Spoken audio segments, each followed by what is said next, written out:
All right. Well, thank you everybody for joining. Appreciate you coming to this webinar. For those of you who don't know, I'm Tyler. I am the NetSuite Partnership Manager here at ShipHawk. So I started my career at NetSuite, did the whole BDR to emerging AE to mid-market AE track before coming over here to focus on the channel side of the house and building out our relationship with NetSuite a little bit more. For those of you who don't know ShipHawk, we are focusing on automating the world behind the buy button. So what that means is shipping fulfillment tools combined with the newly added warehouse management system. It gives companies the ability to use effective, scalable tools to compete with big retailers. So we're an SDN partner. We were the NetSuite Referral Partner of the Year last year. And we're putting this webinar out here just as thought leadership and content and helping educate people in space. So if you're interested in talking more about ShipHawk or anything that we provide, feel free to shoot me an email and we will get a conversation set up. My email is just tyler.stooley@shiphawk.com. Without further ado, I'd love to introduce our man of the hour, Robert Williams. Robert, would you like to say hello? Hello, everybody. Good morning, good afternoon. ShipHawk team, thanks for having me here this morning. Great. We appreciate you joining. So we'll kick it off, Robert. What led you to NetSuite and what do you do in NetSuite? Give us the elevator pitch. Here we go. So actually it started back in 2007. I was sitting in a meeting and my CEO at the time said, hey, we need to work on our systems. You know, he believed in, people, processes, and systems as the key to success, especially in the kind of mid-market space. And so he really wanted to put something more concrete, get away from the spreadsheets, get away from other kind of very point solutions, and figure out a way to integrate our business. The business was actually a logistics business. We were waste hauler, moving trash up and down the Mid-Atlantic area. And at the time, our biggest challenge was, visibility to what was happening real time and making sure that we could bill our customers in a timely fashion. So I was tasked with, going to figure out, what was the solution. And I remember having my first meeting with the NetSuite sales rep, and he asked me a question because at the time I happened to be IT director. So I was in charge of, IT security. And so I'm always kind of curious what people know, what they should know. But the sales rep happened to mention something which I had never told him directly. So I challenged him. I said, hey, how did you know that? And so he took time to go into NetSuite, show me the system notes, and give some, show me exactly, like how they had collected that information from a website entry I had made. And I was like, wow, I really like this solution because it seems easy to use. And so from that point on, so that was 2007. We ended up buying NetSuite. The company ran with it for 5 years. After I left the company, I went on to join NetSuite as a project manager in the software vertical, initially focusing on software companies, and later had a chance to go support what we called our target market initiatives, where we built out specific practices around apparel, footwear, accessories, food and beverage, health and beauty, and other areas within we were adjusting our go-to-market strategy. So now today I focus in what we call our upmarket space on a pre-sales capacity, helping our customers understand the implementation solutions that could get them live successfully on NetSuite. Our team puts those together and works with the sales team to make sure that the customer has the resources they need to be successful going forward. Awesome. Thank you very much. And I should have asked this. So what is your title and how long have you been with the company? Formal title, Senior Director, and I've been here since 2012. So coming up on my 10-year anniversary. Congratulations. I'm sure it passes pretty quickly. Yes. It certainly does. So what type of customers are you and the team seeing come to NetSuite? And how has that transitioned over the last couple of years? So it's been interesting because as we have deepened our functionality over the last several years, we've rolled out a numerous, we used to always say, hey, we were kind of a mile wide, inch deep solution, but over the years, we've added so much new capability to NetSuite. It's widened the array of businesses that have been able to come to us. And so what's interesting is that we're seeing a lot of some interesting surges of businesses that have, very mixed models. So they are a direct-to-consumer business. They are a B2B business. They're trying to service both channels. They sell on, Amazon or other platforms, and they're looking to have a business that gives them a whole view over not only kind of how their revenue channels are working, but how their supply chain is working. So, the businesses want a tool that is able to keep up with them in terms of how do they want to engage with their customers, as well as how they want to adjust their management. Do they want to be a vertically integrated manufacturer? Do they want to be, do they want to do more outsourced manufacturing? Do they want to shift their business to become more of a distributor because they feel that that's a better focus area for, or maybe they're in the process of being acquired and they want to have a more robust platform so that they can communicate, so they can better integrate with the acquiring entity, or make sure that their business is more robust to generate the kind of information that parent company is going to look for. Definitely. And I think I've seen a very similar trend where it's, hey, we're looking for these tools, but it's the reason we're looking for the tools is so that we gain better visibility and insight into the business. And ultimately they can make better decisions because of that information. It's, what kind of decisions can lead you down the road.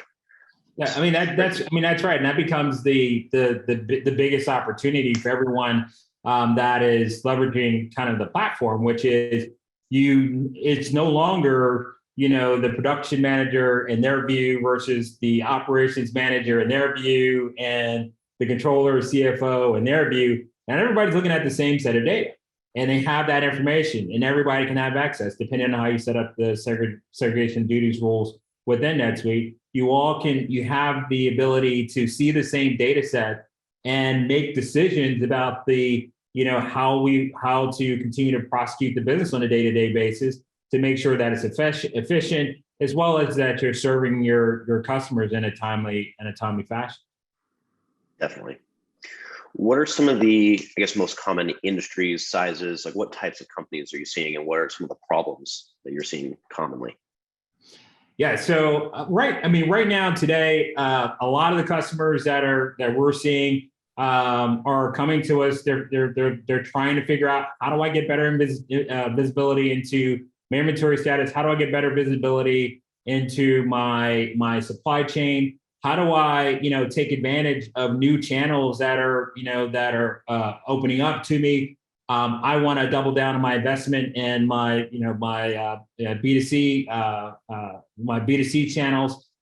Can I make the adjustment so I can take on additional tools and be able to track the benefit of taking those tools so I can evaluate, hey, is this the right path for us? They're looking to make sure that they have a platform that gives them the alacrity to kind of execute on different models to generate revenue or manage the cost, without the significant burden of all, being challenged with, hey, I have to rip out my entire system.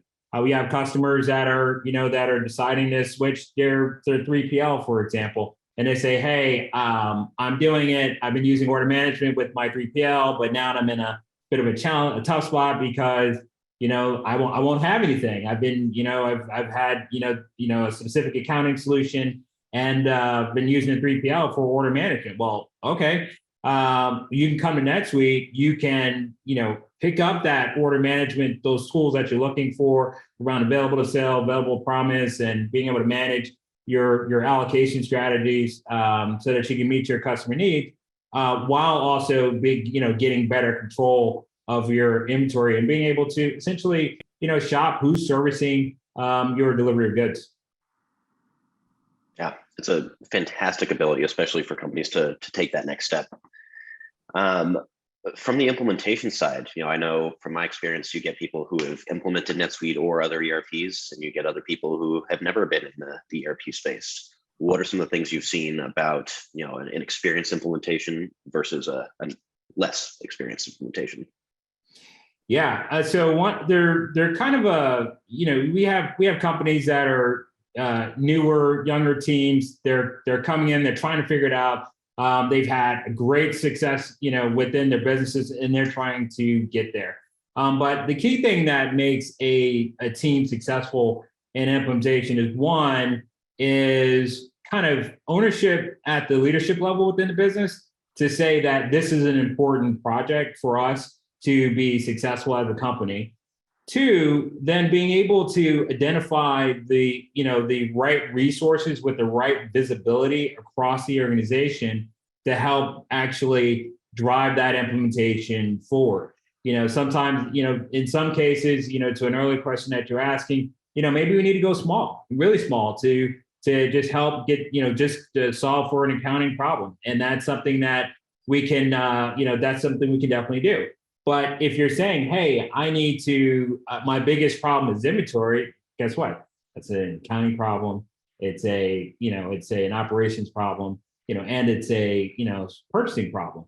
So we have to be able to have someone, and typically someone's going to ops that, has the ability to understand the business processes across those teams as well, and to help us as the implementer understand those requirements to make sure we're responsive. Now, we're going to bring to the table resources and the implementations that we deliver that will understand kind of order management, supply chain management, and accounting, finance needs, the needs to integrate with other solutions and understand the ability to understand some of the go-to-market challenges that our customers are facing. But at the end what we also need is to be able to partner with those organizations to make sure that we are focused on the exact priorities that the business needs, and we're getting those set up correctly in NetSuite. Definitely. And I think that's part of the huge value add of both NetSuite and the ecosystem as a whole is, hey, let's combine best practices with your existing business models. And do we need to make any tweaks, or do we need to replicate those in NetSuite so that the different areas of the business can talk to each other, so that procurement can talk to inventory, can talk to accounting, as opposed to having disparate systems? That's right. I mean, and that's the challenge, right? How do you bring them together? That's why that executive sponsorship is really key. So to make sure that once we decide, hey, we're going here, guess what? The ops person and the finance person, they may not get along, right? They may have kind of a different point of view. Somebody needs to break the tie and say, hey, this is the direction we're going. This is what's most important. These are the timelines. Here's the resourcing that you need to be able to pull it off, so that you have the ability to be successful. Definitely. So walk us through an implementation in NetSuite. When do you guys get brought into the conversation, and what happens then? So right now, typically when we are first introduced, in our world, they're prospects. So someone's taking interest in NetSuite. They're looking at the software, they're evaluating. Does the software ERP application meet their business needs? So we're actually brought in typically in partnership with our sales team to start, evaluating. Okay, what are the requirements and what are the resource needs and timeline needs that to make the implementation successful? So we will work during that kind of sales process so that as our customers are evaluating the NetSuite solution, we're also working to come up with what is the ideal implementation solution to make sure that we are actually able to satisfy the requirements, meet the timeline, and also kind of do a little bit of a double check and say, hey, this is all the software that's needed in order to make this successful. So we come in, pretty early in from a process perspective, and then once we decide to move forward with our customer, and they decide to purchase NetSuite, then we be brought in to actually deliver the implementation. Okay, understood. And I've certainly seen a number of people on both sides of the coin where they want to either phase things out, we'll call this a stairway approach, or you have other people who want to boil the ocean. They want to get it all done in one. What have you seen, and what do you suggest as the best practice? Yeah, so this is an interesting question, because we deal with businesses that are from pre-revenue to billions of dollars in terms of that are using the platform, and so it really comes down to what can the business consume in the time periods that are allotted, for their requirements. So if the business is in a situation where maybe they've been purchased and there's an agreement that, they need to get off the old platforms in 4 months, we have to make some very limiting decisions about how much functionality can be taken on and the resources that are then required to actually deliver on the minimum viable functionality so that business can operate independent of the legacy kind of systems that they were using, right? Because in those scenarios, I mean, they're very egregious kind of financial penalties if you're not off those systems, and at the same time, it could cause significant business disruption if we're not able to move forward. So that, so those kind of decisions start to drive, okay, maybe for our first phase, we want to look at, just a financial execution. Let's get some journal entries in. Let's, make sure we're able to record revenue. Let's go collect it. Let's go reconcile our books, because that's the minimum that we can do, because we have so many other things that we have to deprecate in order to move into the full environment based on the timeline. Now, if there's a broader timeline that's possible, then of course we look at, okay, how much can we consume in a reasonable fashion based on what we know are typically long pole intents, especially if you're kind of in the product space. So people that are moving, kind of inventory, everyone has integrations to other systems. Or if they're not integrated, they're kind of dependent on it. I mean, we still have a lot of customers that are logging into web portals to download their EDI orders or upload their fulfillments of those orders so that they can get paid by the merchants that they're working with. All those things you have to take into consideration about what is the desired end state, based on the customer's investment of time and resources and the overall kind of business need, and then we prepare. But in some cases, it's just not possible to consume everything in one go. So if we're doing multinational implementations, for example, we may say, you know what, let's focus on the lowest hanging fruit. So let's work on kind of supporting your operations in EMEA first, right? There seem to be broader complications in your LATAM kind of your Latin America operations going to take more time. Maybe there's going to be more resource training that's required for whatever the reasons are. So let's focus on getting that area of operation up, running on NetSuite, start seeing some results and return on investment there, while we continue to work on either concurrently or just fast following what's going on in Latin America. I mean, those are the kind of strategies that we look at when we get involved in the pre-sales process to make sure that our customers are going to have what they need for the implementation. Definitely. And I think mapping out that implementation strategy is as important as the actual implementation itself. Absolutely. What would you say are the foundational phases, or the foundational phases, and how crucial are they compared to some of the more secondary ones? Yeah, I mean, one of the things that we focus on as a business is making sure that we're able to deliver our solution. So just as an organization, we are committed, and we're called customer success. We're committed to being able to deliver those solutions in a timely fashion, because we focus as a business on selling software. That's what we are, as the OEM of NetSuite solution. So we are, heavily geared towards making sure that we figure out the right, the kind of right timeline to get make sure that our customers are successful on the platform, and then of course making sure that those are resourced appropriately. Okay, I appreciate that. So that being said, what are some of the most common questions that the customers are asking you guys, either as they're preparing for an implementation or they start their implementation process? Oh, that's a great question. So we do get a lot about what happens to my data, right? Everyone wants to know what happens to my data. Do I get to keep it? Should I keep my old system? Do I need to get a data warehouse? Do can I load it all in a NetSuite? So the companies that are most prepared tend to know what they want to do with their data in advance of that conversation. They're actually thinking about it. They're engaging with their team that says, hey, do we need all 15 or 20 years of the data? Does it make sense?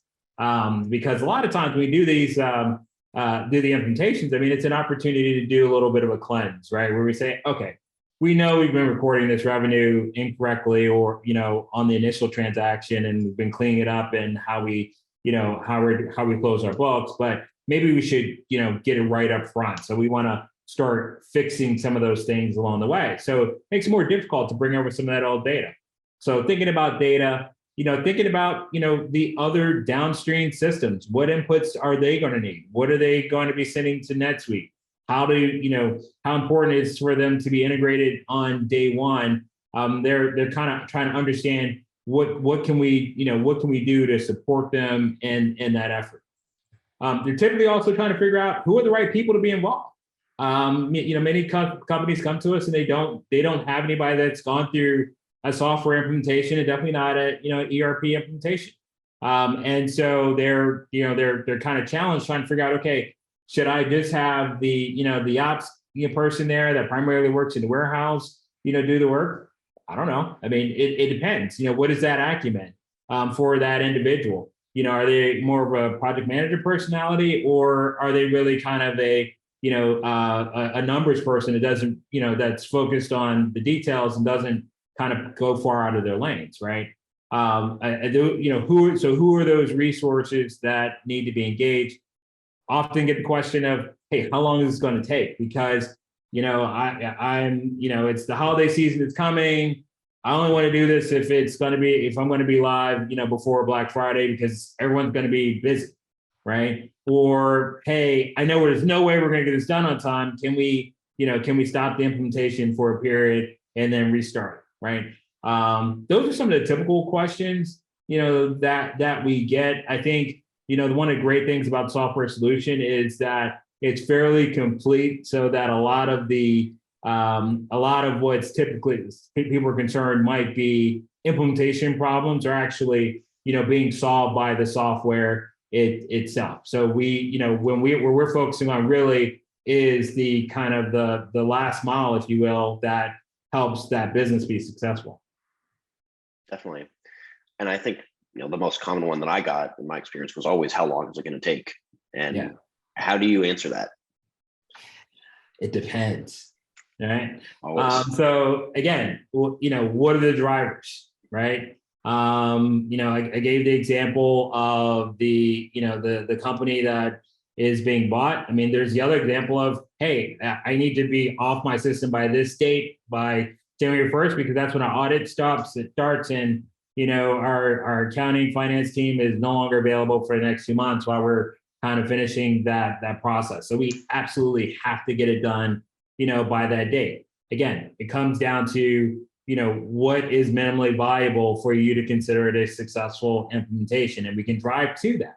And then also at the same time, how much can the business consume? So if we put 2 people on the project to work full time over the next, 4 months to make sure that that the implementation, 3 months now, to make sure the implementation is live by January 1st, do you have people available to even meet with the team, to give them the input or, the insights, or answer questions, or confirm that things are right, in order to actually make that timeline?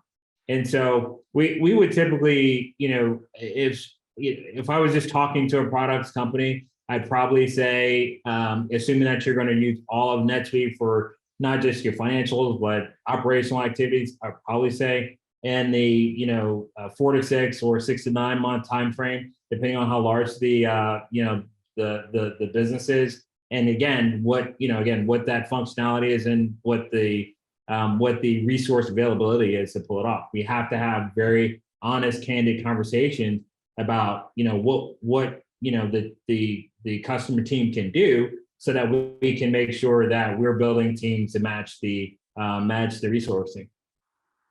Definitely. And from a resourcing perspective, I know that the Stairway approach of implementations can really help. can you tell us a little bit about the Stairway approach and how you guys translate that into the process? Sure. So we, oftentimes when we look at our implementation, some of our customers will say, hey, I'm really excited to take on NetSuite, but I'm also buying, I'm getting ready to implement Shopify or WooCommerce or whatever, other kind of platforms that are kind of e-commerce platforms that are out there.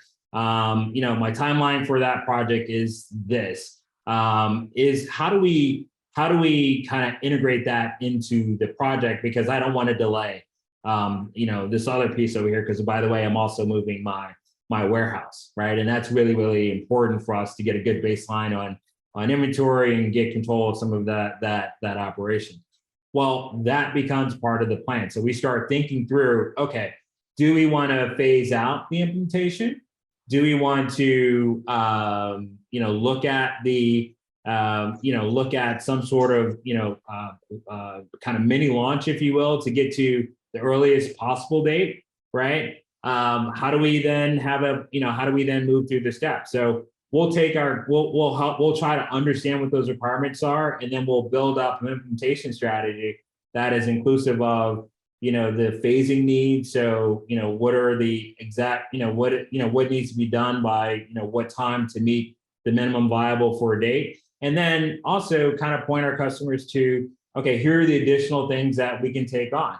Because one of the things that's, it's neat, it's kind of a little bit of a pat on the back to Oracle NetSuite, but, there's a lot of functionality that you can use. And so what happens is our customers get in, they look and they say, oh man, I didn't know that you all had that. I missed that in the demo. I didn't see it. How come no one told us that? And so, but let's not do it all today. Let's get done what we need to get done, get you on a platform. Let's then, start thinking through, okay, over the next, 3 to 4 years, what are the priorities and where do you want to make your investments of time and resources to be able to support that longer term vision of leveraging the software platform? Definitely. And I think that must have versus nice to have is a big differentiation that people work through. And it changes, especially at the beginning. Absolutely. So I got this a lot, and I'm sure you guys get this as well. So every business is unique. Why isn't every ERP solution built custom and unique for every company? Well, I mean, two things here. One, one of the things we learned is our customers don't want to wait. They want to get live fast. And we, as a customer success organization, have to constantly figure out how do we, get our customers live faster, what the level of quality that they expect and capability, that they need. The second thing is just cost, right? At the end of the day, we've had customers, come in and have absolute horror stories of saying, I spent, X number of millions of dollars and I got nothing out of it, right? And, we don't want that to be our story, because our focus, again, it's about, continue to have our relationship with our customers for years to come. And we are continuing to be that service provider of that, that software. So, it's important that we drive towards that. And one of the things we do as a customer success organization is come up with leading practices that help, for fast adoption of the actual solution, as well as we leverage some of our, kind of product and kind of pre-built solutions in order to get to a faster point. And the best to, when our customers can actually standardize on some of those concepts, what we've seen is they can really focus on their differentiators and making those better, as opposed to trying to figure out how to redefine, redefine accounting or redefine, how they do allocations. They can really focus on, how do I better service my customer? How do I optimize my pricing? How do I optimize my cost, right? How do I make more information available to the people in the field so they can make better decisions when they're kind of engaging on our behalf? Okay. So is that Suite Success? Is that what NetSuite is calling Suite Success? That is what NetSuite does call Suite Success. So when you hear about it, it's a mixture of leading practices as well as pre-built solutions to help us actually speed up our implementation process, while as needed, providing the flexibility to have an even more dynamic implementation if such is required. Every customer that we have today uses Suite Success. Everyone buys it, they get some piece of it. Some customers get 20% of it, some customers use 80% of it. It all depends on what the specific customer need is. We tailor the implementations to make sure we're rounding out the specific customer need. I appreciate that. So what are some of the differentiators for, let's say, a wholesale distribution company versus a manufacturing business or a retail business? How do those business models differ during the implementation? So from generally speaking, we try to have a standardized implementation model, but what we'll do is it really starts to depend on, what is the customer buying? And then, what is their actual physical makeup? So if the customer is using a 3PL, then we're not really worried about, kind of the warehouse management solution. We're really worried about just making sure it's integrated and that the customer is able to reconcile inventory, to have good, information on kind of what's available to sell and what the statuses of inventory are. So, we try to make sure that we're focused on, what are the specific areas of need that the customers have. So in some instances, we may decide that, okay, this customer has a very complex manufacturing process. We're not able to get in all the requirements. So when we're looking at what kind of implementation are we going to deliver, we'll actually include maybe a planning session or design session to really do a deep dive into those requirements, get some of those folks in the field into that meeting to give us those inputs, update our project plan and our scope to complete the work in order to match those requirements. We've had customers that come in and say, "Hey, I have 200 integrations." Okay, maybe they're just a wholesaler, but they work with a ton of merchants, and they need that detail. So we'll do the same thing for them. So we have a defined implementation methodology, but we build in some elasticity based on the specific needs. And then, of course, we resource it differently because we have teams that are set up within our customer success organization that focus on manufacturing, that focus on retail, that focus on wholesale distribution discreetly, as opposed to kind of all doing the same thing. Understood. And I think that's what makes your team so valuable. So all of that being said, during the process, where would you advise someone to start considering an optimization or an add-on to NetSuite? So assuming that we get through the implementation, we're now live. One of the kind of neat things that's available is we do have our advanced customer support offering, which is essentially a managed service offering that can continue to help our customers post go live and support their implementation needs. But what I found kind of in the role was, as I kind of I helped our company get live on NetSuite several years ago. Once we kind of got maybe 3 to 6 months down the road, we're in a better position to actually understand what our company needed versus what the software could immediately fulfill, right? It's nice to have a feature, but the company actually has a process in place to actually leverage the feature. And if you don't have it and it hasn't been defined or updated or revised, then it makes it more difficult to assume so. So I would always recommend our customers to get live, build a baseline on what you have, understand what needs to be tweaked or optimized, learn more about the ecosystem and software offering, and then decide, okay, is this additive to kind of our business to leverage more of NetSuite and the whatever capacity has been determined. Understood. What are some of the most common integrations and add-ons that you're seeing these days with NetSuite? So definitely, we see a lot of people leveraging the Avalara, which is a tax solution.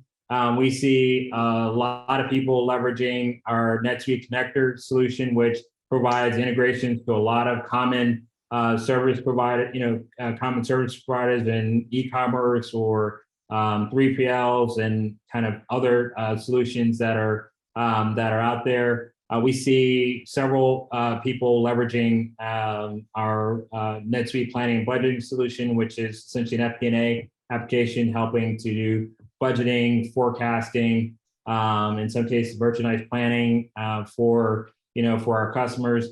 And we're seeing a greater interest in even our more recently released NetSuite Analytics Warehouse, which is essentially providing a kind of data warehouse solution for our customers to help deal with bringing together data from disparate sets and provide some dashboarding capability, leveraging that historical information. Understood. Thank you.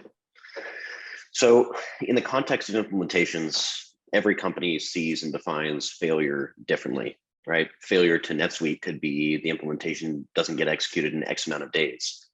When do you see failed implementations and what are the common reasons?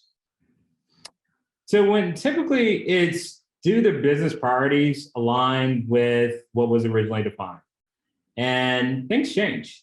And the current market today is no exception for that.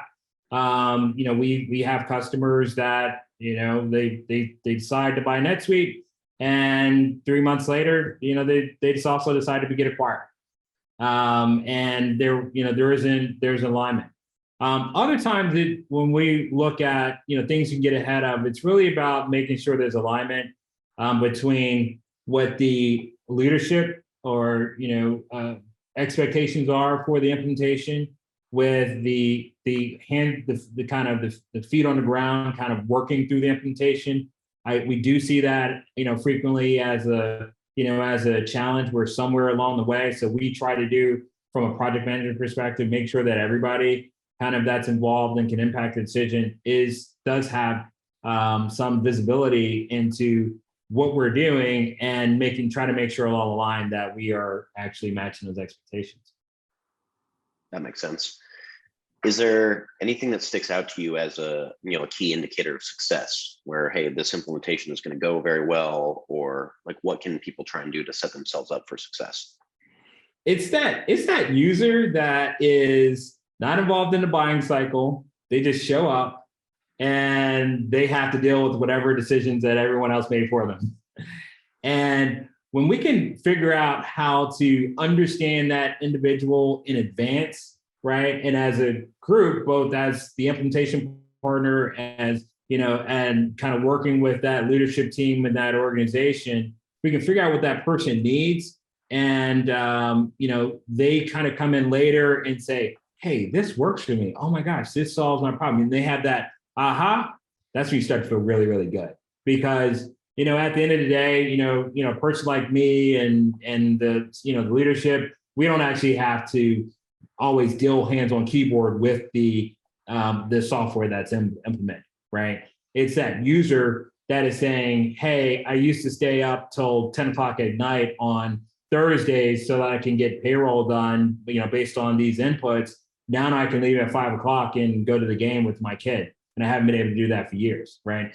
Those kind of life-changing experiences, are great indicators of that. So those power users, think about who they are. Those folks that you say they know the company in and out, they've been around, they've been in different departments, different teams. Think about who they are. Think about what do they say, right? What would they want? What do they think the problems are, right?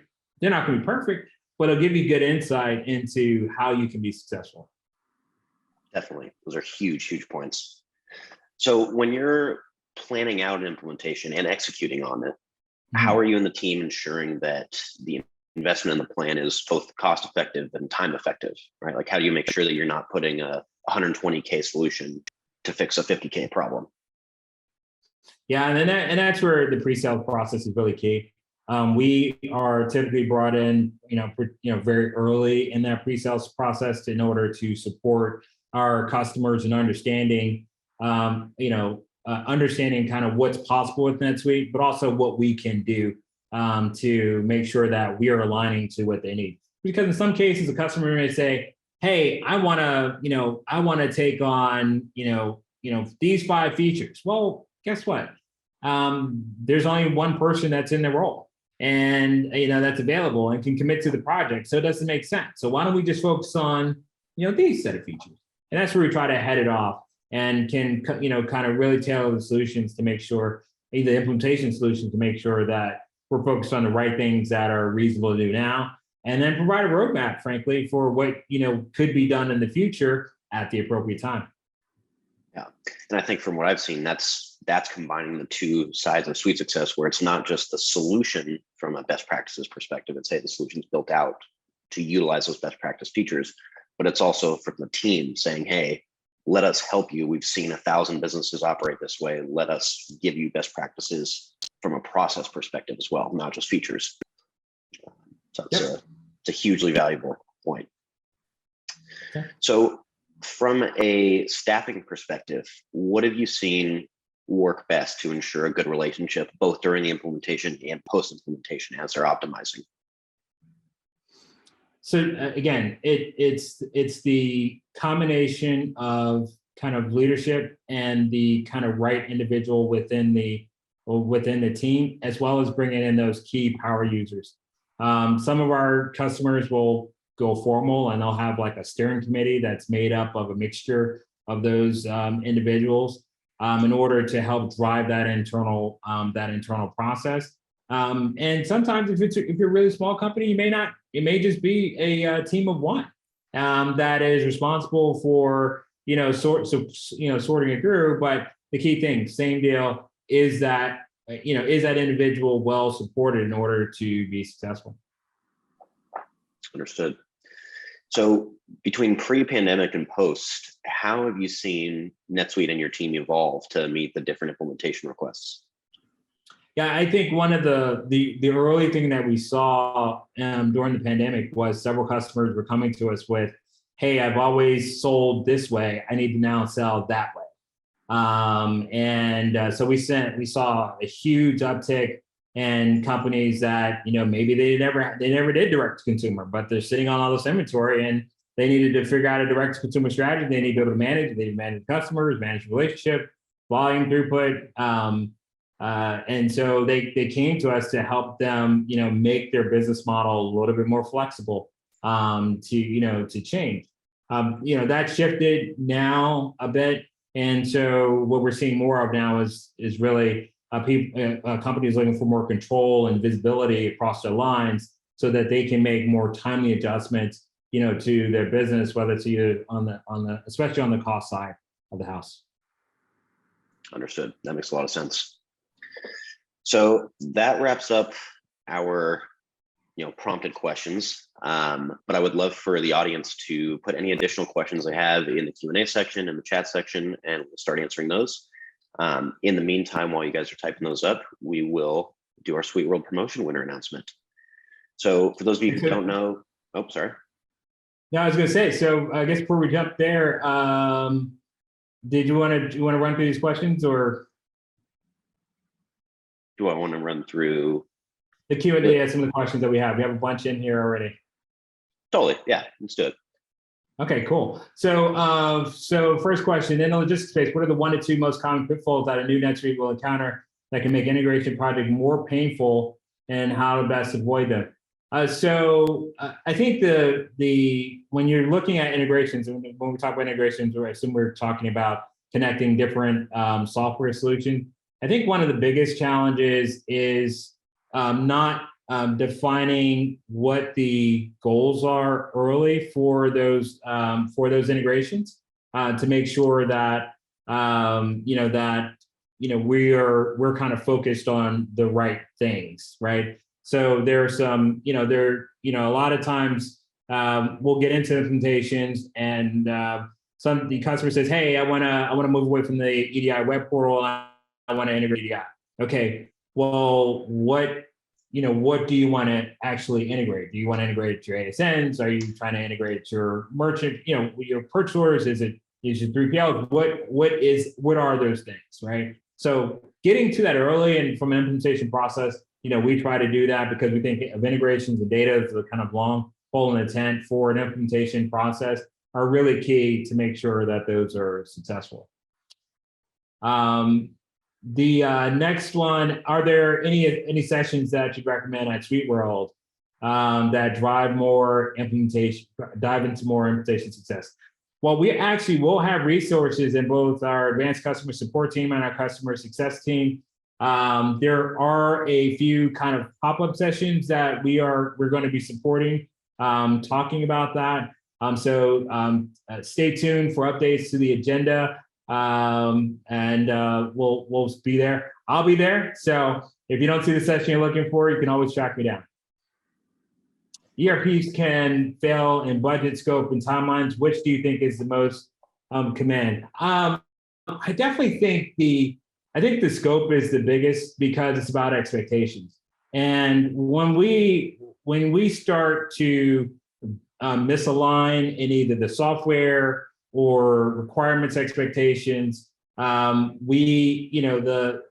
where it gets the most difficult. Now, at the end of the day, projects like this are dramatically human endeavors, right? They're not, we're not making something, we're not fixing a car. We're doing something that impacts jobs, and so people's livelihoods and their kind of career ambitions and the things that they want to do. So it takes a lot of diligence to kind of manage expectations across the team. And then I think the timeline and budget issues become easier to manage once you're kind of able to have a more reliable, engagement with all the stakeholders that are involved. Next one, what is NetSuite's approach to industry-specific solutions for a more tailored ERP solution? So again, one of the things that we've done as a business is to make sure that we have the requisite functionality that are kind of minimally viable for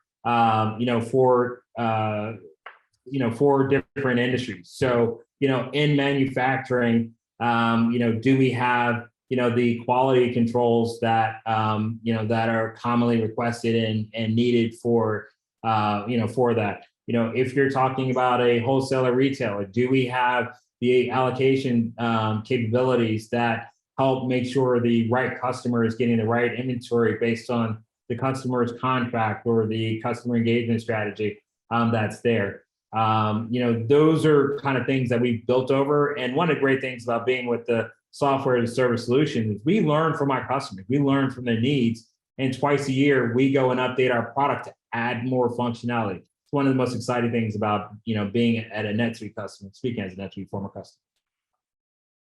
Are there any use cases where NetSuite is not the right solution?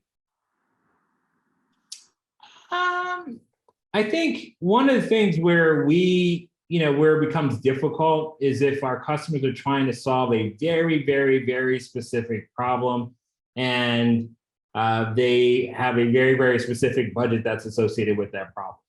And in some cases, NetSuite has enough flexibility to respond to those. So we have some customers that say, hey, I don't want all the ERP stuff, might want it, but right now I just want to focus on CRM. We can do that. So we have the ability to, be effective and compete and provide reasonable, pricing. But sometimes they're just so specific. There's not a way for us to really get there, and we have to, be honest with our customer. Like, hey, is this too much for you to consume? Or can you get to some sort of future value? And sometimes the customer say, you know what, I didn't realize that all this additional value is out here. So let me take a look at something wider. Last one here. When should I decide to utilize NetSuite's native functionality, and when should I try to reach out to NetSuite's partners?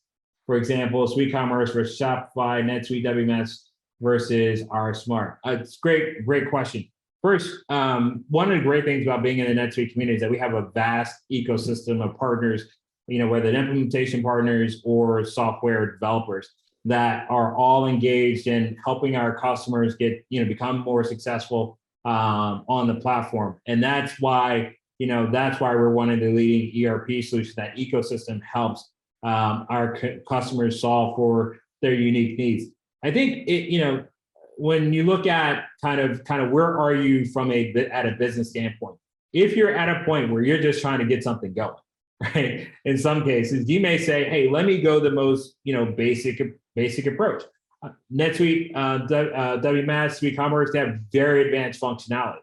But when you're kind of looking at time to implement, you may say, you know what, let me get the one that plugs in and I can get going. I understand what it is and get the support. You know, you have the customer support offering, you have the, you have the service offering. It's all right there. Let me do that. Let me leverage in that, that way just to get something going because it's easy. But in some cases, and we know this with Shopify. Shopify has a phenomenal set of customer engagement tools that are available. Well renowned. We have a lot of customers who have employees that are comfortable working within the platform.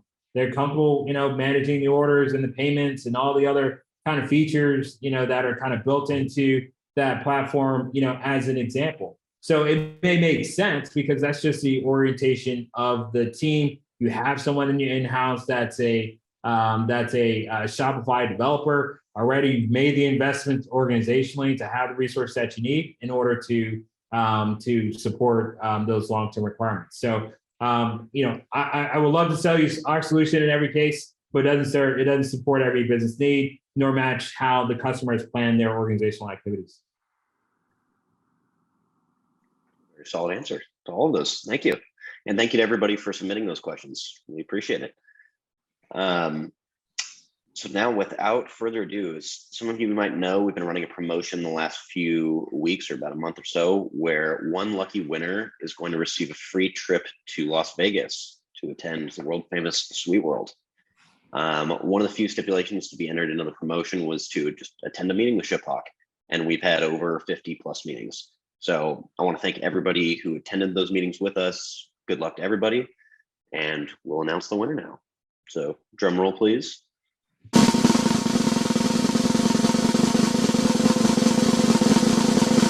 Okay. Jeffrey Bernstein from On Deck Sports.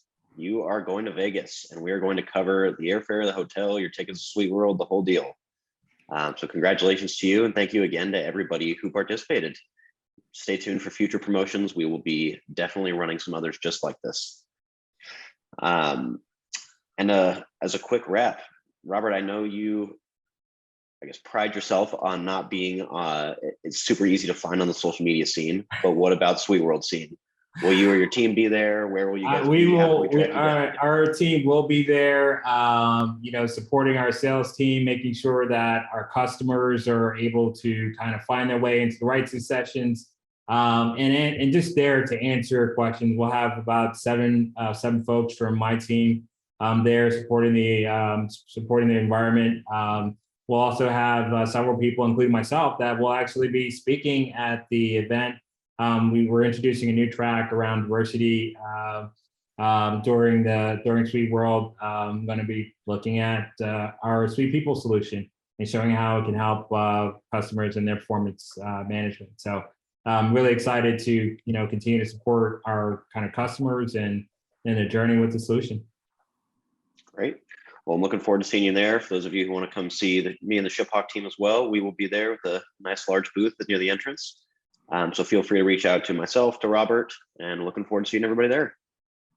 Thanks again, everybody, for joining. Robert, thank you very much for participating. We appreciate having you. And with that, we'll wrap it up. Thank you. Bye now. Thanks, everybody.